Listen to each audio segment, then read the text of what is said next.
오늘 부활절인데요.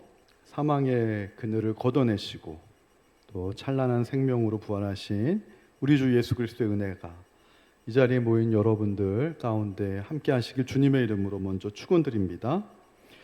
본격적인 생명의 말씀을 들어가기 전에 우리가 인생의 한계와 죽음의 그 너머에 있는 세계에 대해 얼마나 큰 오해를 하며 살아가는가를 알려주는 흥미로운 역사 이야기를 하나 들려드릴까 합니다.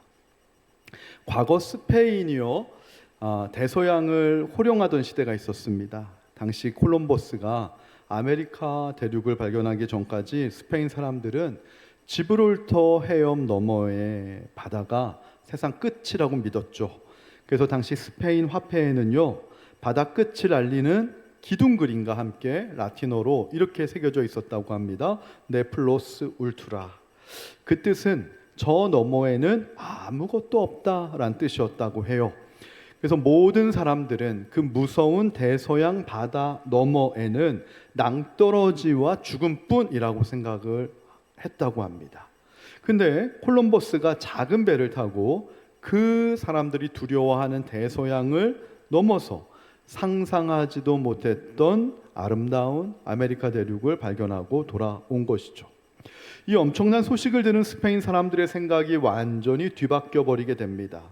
그래서 스페인 왕실은요, 즉시 스페인 화폐에 새겨진 글자부터 바꾸었다고 해요. 부정어인 네를 빼버리고요, 플루스 울트라, 즉 저 너머에도 세상이 있다라는 뜻입니다. 사랑하는 성도 여러분, 이 역사적인 예화가 우리의 영적인 현실과 너무나 닮아 있지는 않습니까? 많은 사람들이 죽음이라고 하는 바다 앞에 서서 죽음이라고 하는 바다를 넘어가면 아무것도 없다. 그러니까 죽으면 끝이다. 그러니까 순간만 보고 사는 것을 성경은 육적인 삶이라고 합니다.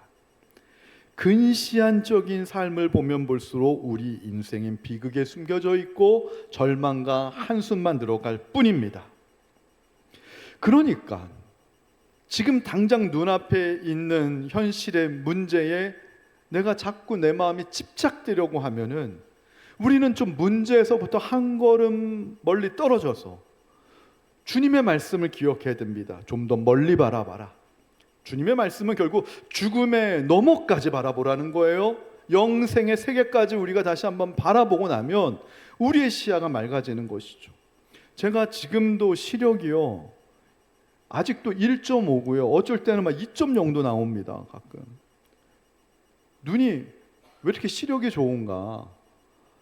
저는 어렸을 때부터 초등학교 때 선생님이 말씀하셨던 거 늘 마음에 담아뒀다가 실천하는 게 있어요. 그건 바로 무엇이냐면 눈이 피로해지면은 지그시 눈을 감습니다. 그리고 나서 우리 초등학교 선생님이 알려준 게 먼 데를 바라보라는 거예요. 특별히 먼 곳에서도 자연색을 바라보라는 거예요. 그리고 눈에 힘을 빼고 그냥 지그시 먼 곳을 응시하다 보면은 눈의 피로가 풀린다라는 거예요. 저는 그거를 지금까지 54년 동안 그걸 제가 실천해 왔습니다. 그래서 그런지 모르겠어요. 아직도 시력 재면 1.5예요. 1.2 갔다가도 막 1.5로 올라오고 막. 근데 지금도 눈이 피로해지면은 먼 곳을 응시하죠. 눈에 힘을 빼고. 여러분 한번 해보시기 바랍니다. 그러면 이 시력이 지금까지도 유지가 되고 눈의 피로가 풀리는데, 그런 거죠. 우리의 삶이 힘들잖아요. 당장 내 눈앞에 있는 현실을 보면 막막하고 힘들 때마다 우리의 눈에 힘을 좀 빼고 주님이 바라보라고 하는 영원의 저 지평선 너머에, 콜럼버스는요, 대서양이라고 하는 사람이 무섭다라고 하는 바다 건너편에 신대륙이 있음을 믿었더라면 우리는 예수님께서 십자가라고 하는 그 배를 통하여서 우리가 두려워하는 죄와 사망의 대서양을 건너서 예수님이 우리에게 보여주시는 신대륙은 어떤 대륙입니까? 영생의 세계인 줄로 믿습니다. 그걸 바라보게 될 때 우리의 영적인 시야가 날로 새로워지고 우리의 눈에 새로운 힘을 얻게 될 줄로 믿습니다. 오늘 우리는 요한복음에 나타난 두 가지 사건을 하나로 연결하여 은혜를 나누고자 합니다. 첫 번째 사건은 무엇이죠? 요한복음 2장에 나타났던 옛 성전을 허물라라고 하는 주님의 말씀이죠. 근데 이 성전은 어떤 성전이냐? 헤롯 대왕이에요. 유대인들의 마음 환심을 사기 위해서 무려 46년 동안이나 건축하여 지었던 헤롯 성전입니다. 겉모습은 아주 웅장합니다. 으리으리합니다. 근데 예수님께서 이 성전을 허물라라는 거예요. 그러면 내가 3일 만에 다시 지어보겠다라고 할 때 많은 유대인들은 예수님을 미치광이로 생각했습니다. 근데요, 성경은 그렇게 얘기하고 있죠. 이 성전은 곧 예수의 몸을 가리킴이라. 예수의 몸을 가리킴이라. 그리고 이제 두 번째 사건은 무엇이냐면 빈무덤 사건입니다. 십자가에서 돌아가시고 3일 만에 부활하신 예수님께서 사망의 감옥을 완전히 부수시고 영원한 생명을 빚어내신 빈무덤의 재창조 사건이 두 번째 사건인데, 이것은 전자가 예수님의 십자가를 의미한다면 두 번째 요한복음 20장의 사건은 예수님의 부활을 의미합니다. 그래서 예수님의 십자가와 부활이 온전히 하나로 연결되었다라고 하는 것이 오늘 설교의 주제입니다. 이 두 가지 사건이 의미하는 바는 무엇인가? 이런 의미이죠. 죄로 인해서 무너졌던 인간의 삶의 자리가 어떻게 찬란한 부활의 동산으로 재창조될 수 있는지, 그 위대한 생명의 신학을 오늘 좀 우리가 알아보자라고 하는 것입니다. 자, 요한복음 2장 말씀을 좀 더 살펴보면은요, 요한복음 2장 13절 16절 말씀, 우리 다 함께 영상을 보고 읽도록 하겠습니다. 유대인의 유월절이 가까운지라 예수께서 예루살렘으로 올라가셨더니 비둘기 파는 사람들에게 이르시되 이것을 여기서 가져가라. 내 아버지의 집으로 장사하는 집을 만들지 말라 하시니, 당시 이스라엘의 역사적 상황을 좀 볼 때요, 6월절이 되면은요, 전 세계에 흩어졌던 디아스포라 유대인들이 다 예루살렘 성전으로 몰려듭니다. 이때 이들이 가지고 오는 게 무엇이냐면 하나님께 바칠 제물, 짐승들과 성전세 두 가지를 준비해야 됩니다. 본래요, 성전 주변에서 짐승을 팔고 돈을 바꾸는 행위는 신명기 14장 24절부터 26절 말씀에 근거하여서 아주 먼 길을 걸어오는 순례자들을 위한 배려에서부터 시작된 것입니다. 여러분, 100km, 200km가 넘는 먼 길을요, 양이나 소를 끌고 오다 보면 그거 힘들기도 하지만 오다가 짐승이 다치기도 합니다. 그러면 재물에 흠이 생기게 마련이죠. 그러니까 차라리 돈을 가지고 와서 성전 근처에서 흠 없는 재물을 사라, 이렇게 편의를 그렇게 봐준 것입니다. 근데 이 좋은 취지가 지금 헤롯 성전에서 변질되어 버렸습니다. 예수님 당시의 대제사장 가문은 안나스 가문이었는데 이 가문을 비롯한 종교 지도자들이 아예 성전의 이방인의 뜰 안에다가 거대한 마켓을 차려버립니다. 순례자들이 밖에서 값싸고 정성스러운 짐승을 가져오면 제사장들은 재물을 검수하는 과정에서 온갖 트집을 잡아서 불합격 판정을 내리는 것이죠. 그리고 울며 겨자 먹기로 성전 뜰 안에 있는 장사꾼들에게 시중보다 훨씬 비싼 바가지 요금을 주고 어쩔 수 없이 제사를 지낼 재물을 살 수밖에 없는 시스템을 갖춰버린 것입니다. 그리고 또한 타국에서 온 유대인들은요, 성전세를 내는데 성전세는 이스라엘 율법에 의하면 반세겔입니다. 이 반세겔을 오직 유대의 거룩한 화폐로만 내도록 규정되어 있습니다. 그런데 당시의 환정상들은요, 은혜 함량이 높은 화폐를 채택을 하게끔 성전 당국이 허락을 해줍니다. 근데 문제는 이 화폐에 이방 신의 모습이 새겨져 있는 거예요. 이방 우상 신의 모습이 새겨져 있는 이 동전을 성전세로 채택하면 안 되는 것이죠. 왜냐하면 이스라엘은 하나님의 백성이기 때문에. 그러나 은혜 함량이 높다라는 이유만으로 당시 두로와 시돈이 있는데 두로의 티아라라고 하는 동전 화폐를 성전세를 내는 공식 화폐로 지정을 해버린 것입니다. 이것이 바로 무엇이냐면 우상 숭배의 돈을 성전의 공금, 공식 통화로 눈 감아 주고 받아주는 정말 종교의 민낯, 밑바닥까지 보여주는 모습이었습니다.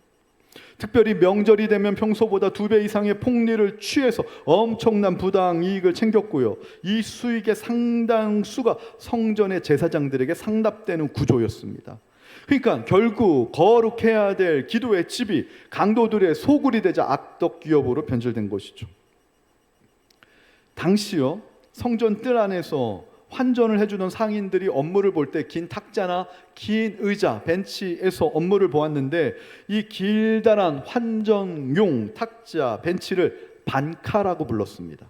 근데 이 반카에서 여러분 뭐가 나온 줄 아시죠? 영어의 뱅크가 나온 겁니다. 그러니까 유대인들이 이때부터 금융에 밝았던 거예요. 근데 문제는 이 금융이, 이 뱅크가, 은행 업무가 타락했다라는 것이죠. 하나님의 이름을 팔아서 속으로는 자신의 이권과 이익을 배부르는 그러한 타락한 은행이 되어버렸어요, 유대교의 성전이.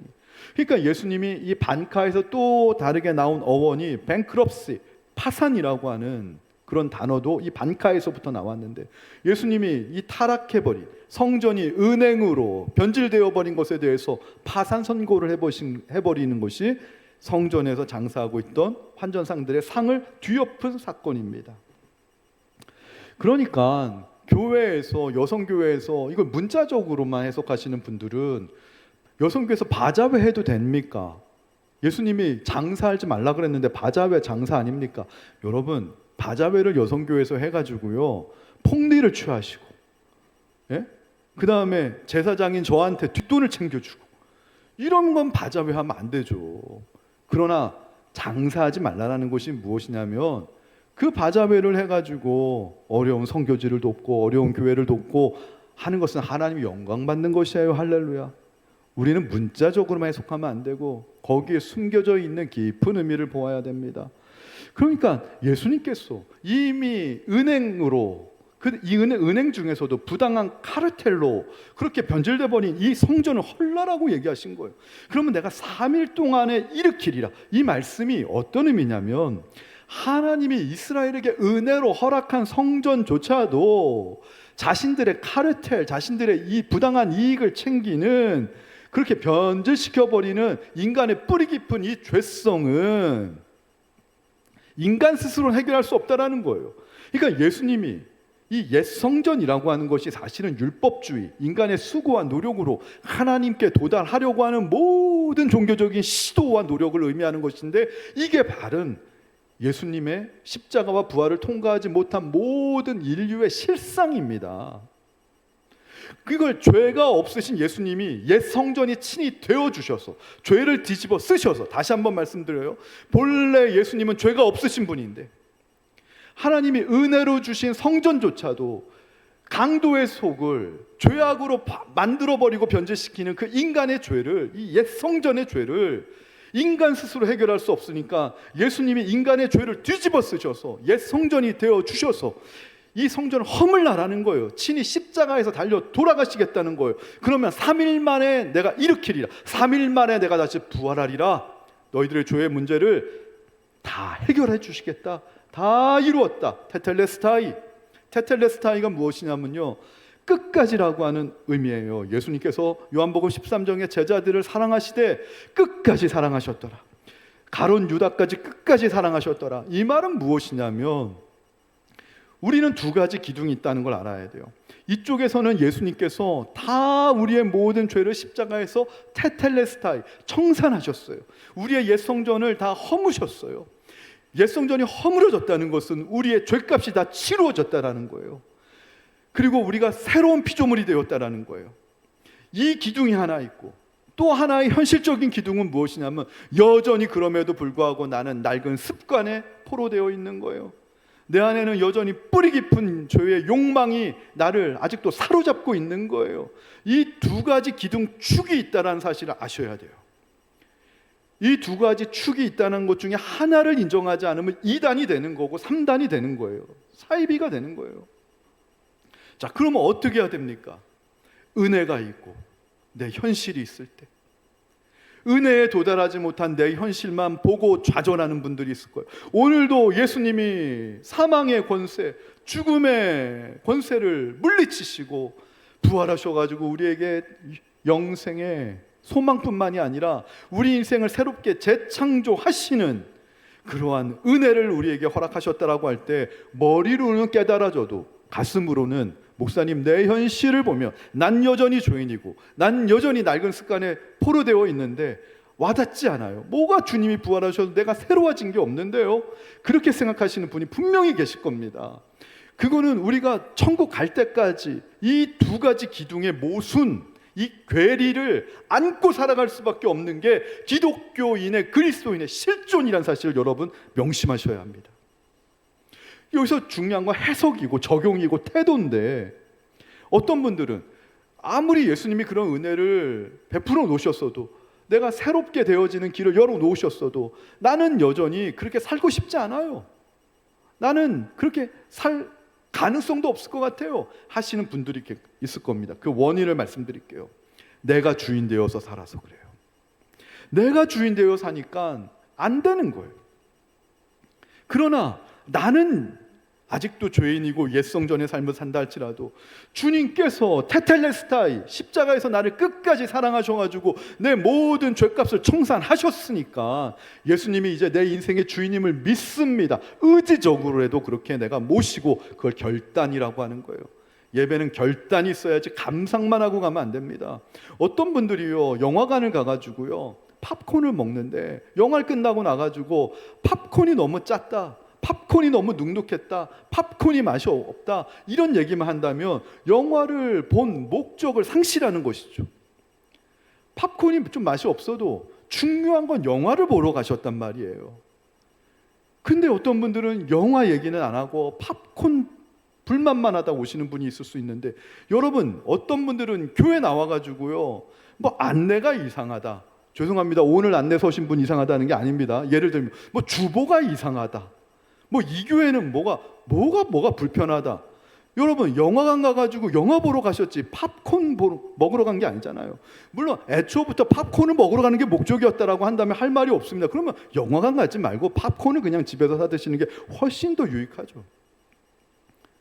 교회 나오셨으면은요 감상하는 게 아니라 하나님을 만나러 온 것이고 하나님을 경험하러 온 것이고, 그건 바로 설교를 감상하는 게 아니라 말씀을 통해서 내가 한 가지 결단을 해야 되는 거예요. 예배는 끝나면 결단이 있어야 되는 거예요. 내가 오늘 한 가지를 새롭게 결심합니다, 하나님 앞에.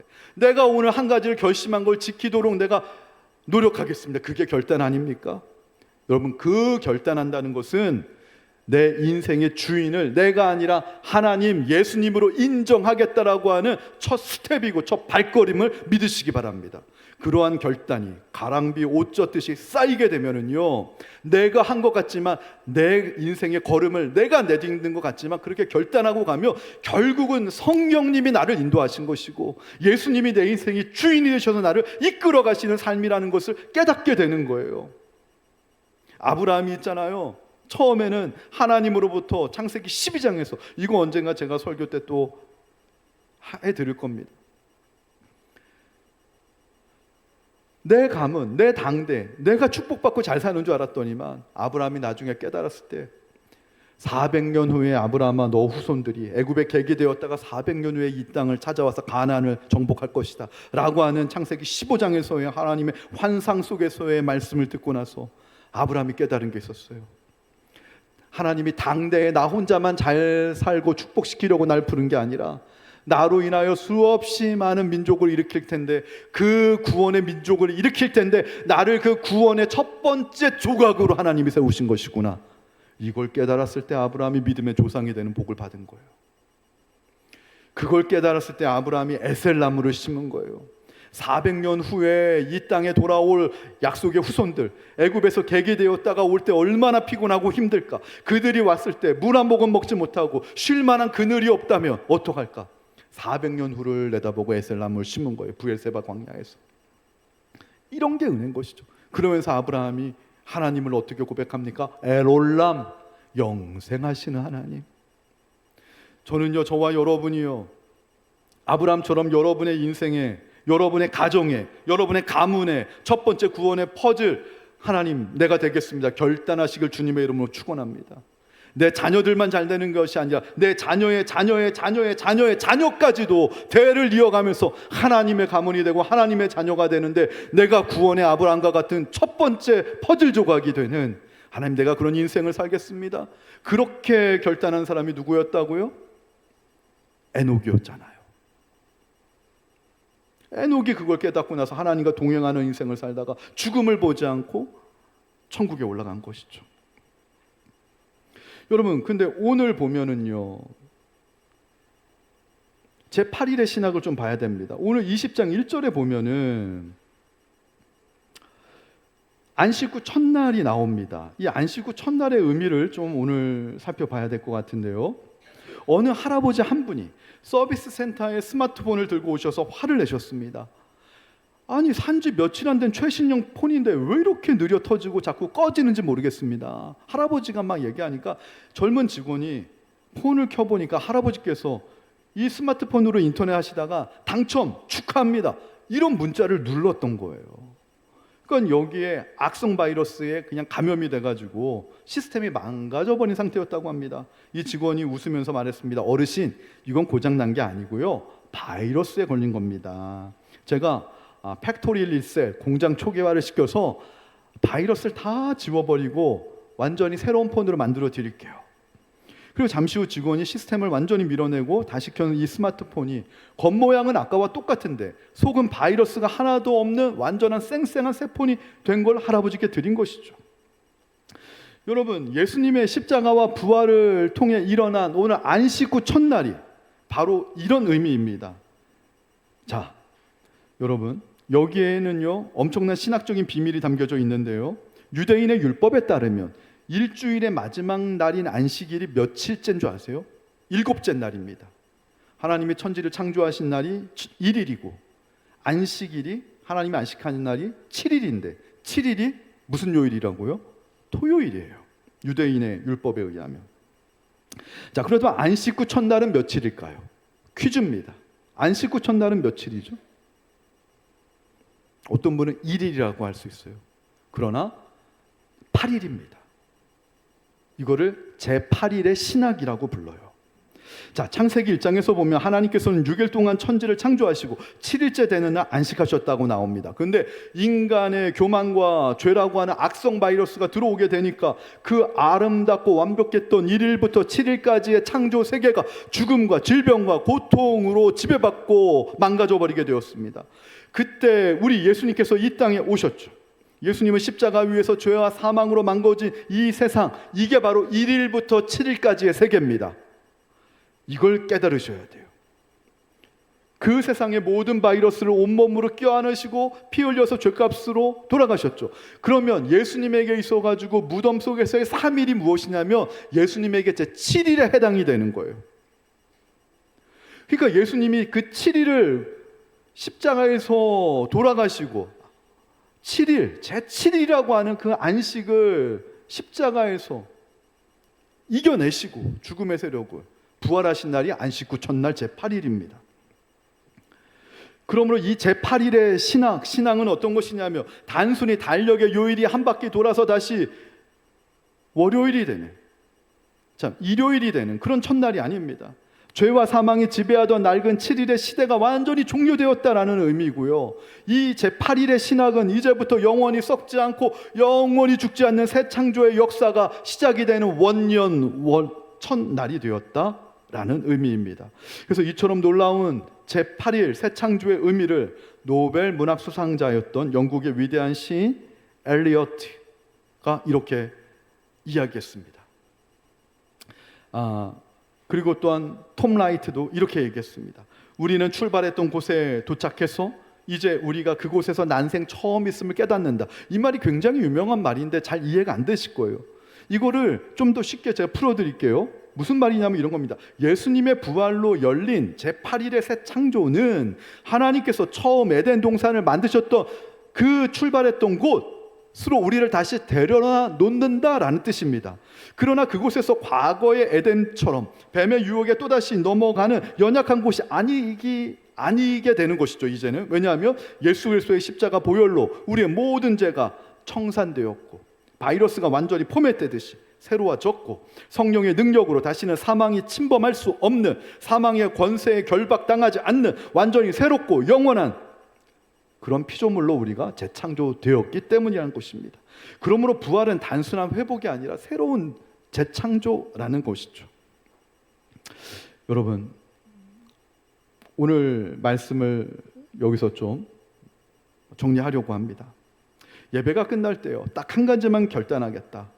하나님, 딱 한 가지만 결심하고 결단하게 하여 주옵소서. 이렇게 마음 먹고 기도하는 게 내 인생의 주인을 예수님으로 그렇게 자꾸 인정하고 바꾸는 과정이라는 거예요. 2차 세계대전 당시에 아우슈비츠 수용소에서 갇혔던 심리학자 비터 프랭클 박사의 이야기는 유명합니다. 그 수용소에서 모두가 희망이 없고요, 절망하는 거예요. 근데 수용소 보면 조그만 그 창틀이 있는데 이 창 밖으로 내려다봐도 하늘이 안 보여. 왜냐하면 더 큰 잿빛 회색 담벼락으로 다 나치들이 포위를 했기 때문에. 근데 이 심리학자 빅터 프랭클이 자기 동료들에게 절망하고 이제 우리 다 죽는다 하는 사람에게 이렇게 얘기했다고 합니다. 저 조그만 창을 우리는 봐야 된다. 계속 보라. 절망만 하지 말고 한숨만 쉬지 말고. 그러니까 한 죄수가 신경질적으로 얘기했다고 해요. 창을 봐봤자 박사님 시커먼 회색 담벼락밖에 보이지 않는데 왜 자꾸 창을 보라고 하냐고. 그때 이 빅터 프랭클이 이렇게 얘기했다고 합니다. 아닙니다. 그 회색 담벼락 건너편에는 분명히 맑고 푸른 하늘이 있습니다. 그걸 우리는 영적으로 봐야 됩니다. 밤에는요, 빛나는 별들이 빛나고 있는데 그거를 영적으로 통찰해낼 수 있어야 됩니다 라고 얘기했다고 합니다. 여러분, 죽음의 신학 아래 갇힌 세상 사람들은요, 인생의 문제 앞에서 시커먼 회색 담벼락으로 상징이 되는 죽음과 한숨과 절망 한 개밖에 보지 못하겠죠. 그러나 부활의 생명으로 가득 채워진 그리스도인은 그런 회색 담벼락과 같은 한숨, 절망, 죽음, 그런 담벼락을 뚫고 그 너머에 빛나는 부활의 별을 바라볼 수 있는 것이죠. 그런 사람이 콜럼버스 아니었습니까?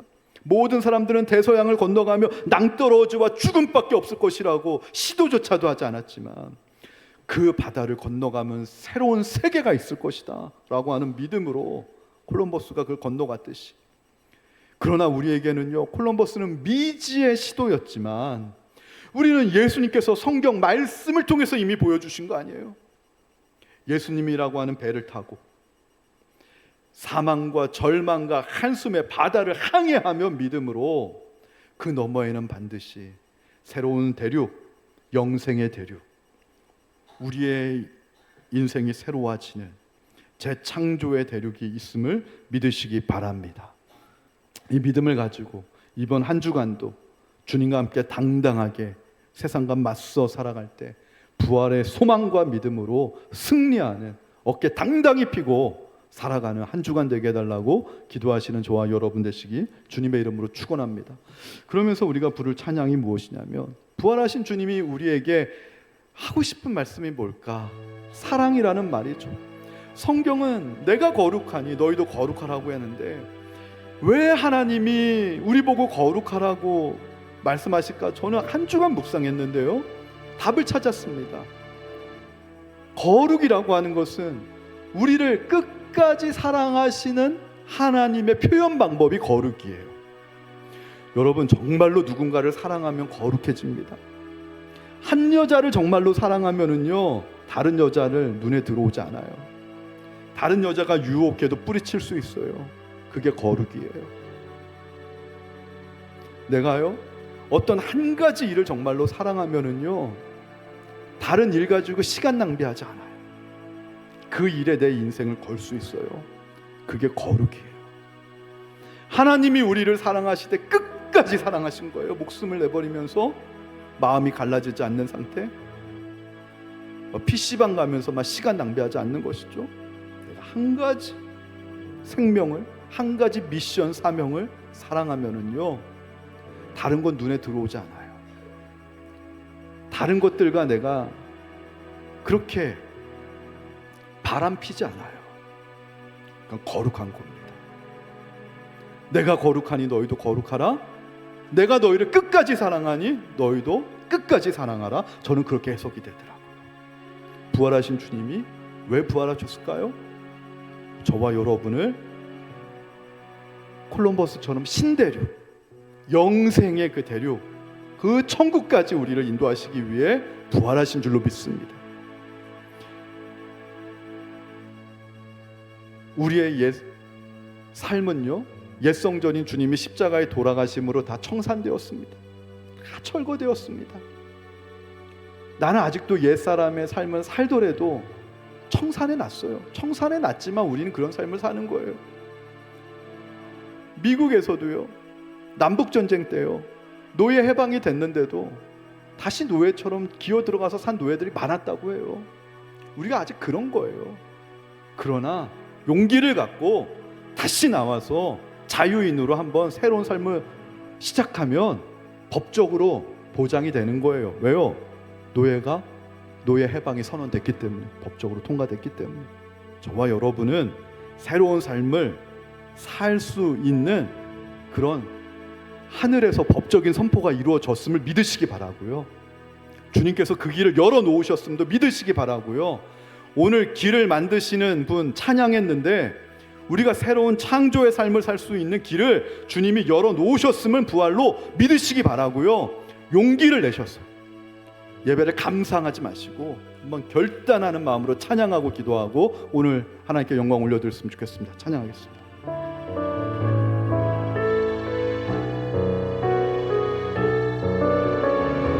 아무런 자격도 없네, 아무런 자격도 없는 나를, 아무런 소망도 없는, 아무런 소망도 없는 나를 위해 사랑한다, 사랑한다, 사랑한다 말하시네. 이 낮은 날 다시 한번 고백해볼까요? 아무런 자격도 없는, 아무런 자격도 없는 나를 위해 아무런 소망도 없는, 아무런 소망도 없는 나를 뭐라고요? 사랑한다, 사랑한다, 사랑한다, 사랑한다 말하시네. 이 낮은 날 위에 이제 나는 옛사람 아니요, 이제 믿음으로 선언할 시간입니다. 옛사람 사망에서 건지시, 사망에서 건지시 주의 자녀이니 그 한없는, 그 한없는 주의 사랑 안에 기쁨으로 걸어가겠네. 이제 나는 옛사람 아니요 믿음으로 결심합시다. 이제 나는 옛사람 아니요 사망에서 건지시 주의 자녀이니 그 한없는, 그 한없는 주의 사랑 안에 기쁨으로 걸어가겠네. 나의 사랑, 나의 어여쁜 자야, 나의 사랑, 나의 어여쁜 자야. 주님이 부르십니다. 일어나 손을 잡고 함께 가자. 사랑한다, 사랑한다, 사랑한다 말하시네.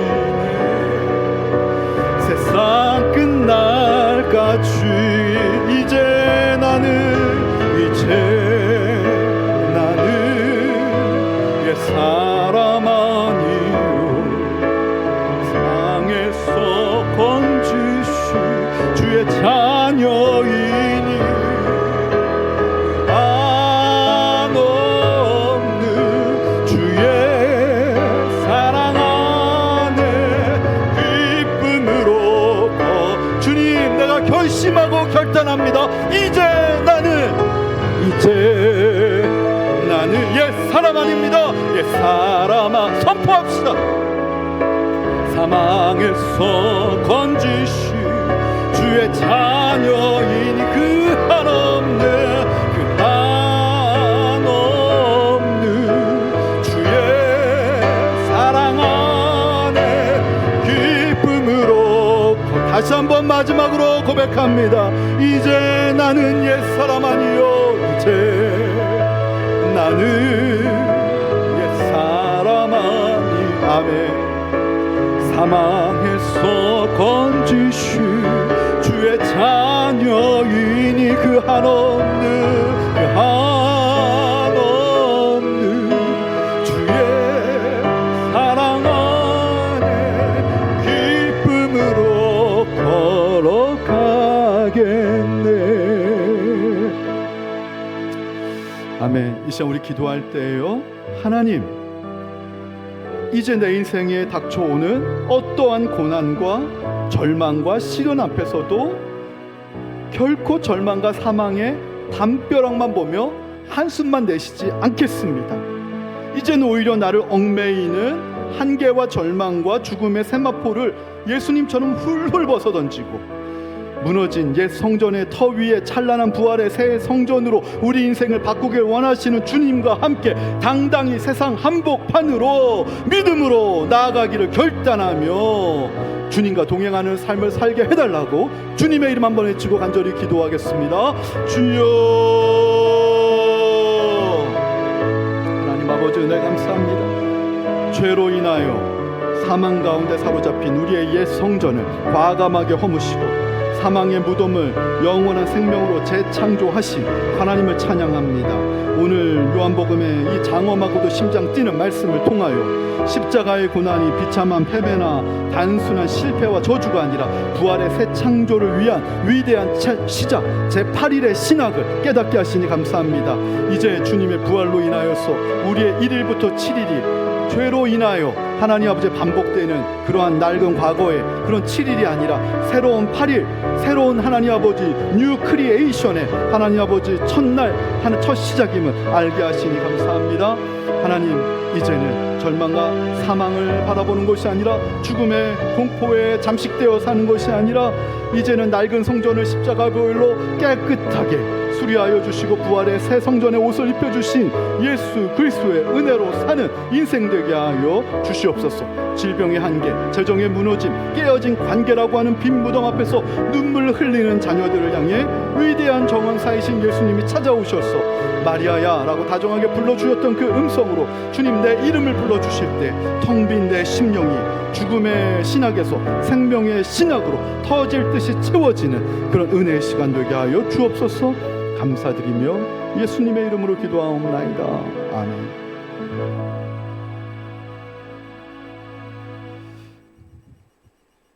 파송의 말씀드립니다. 여러분은 세상에 나가서 빛과 소금의 사명을 감당하는 주님의 제자가 되시기를 바랍니다. 오늘 앉아서 축도하겠습니다. 이제는 우리 주 예수 그리스도의 은혜와 하늘 아버지의 지극하신 사랑하심과 성령의 감화 감동하심이 이제는 낡은 성전에 갇힌 자가 아니라 부활의 능력을 덧입고 세상을 넉넉히 변화시키는 하나님의 걸작품으로 힘차게 비상하길 원하는 이 자리에 모인 모든 하나님의 자녀들 위해 이제로부터 영원토록 함께 하시길 간절히 축원하옵나이다. 아멘.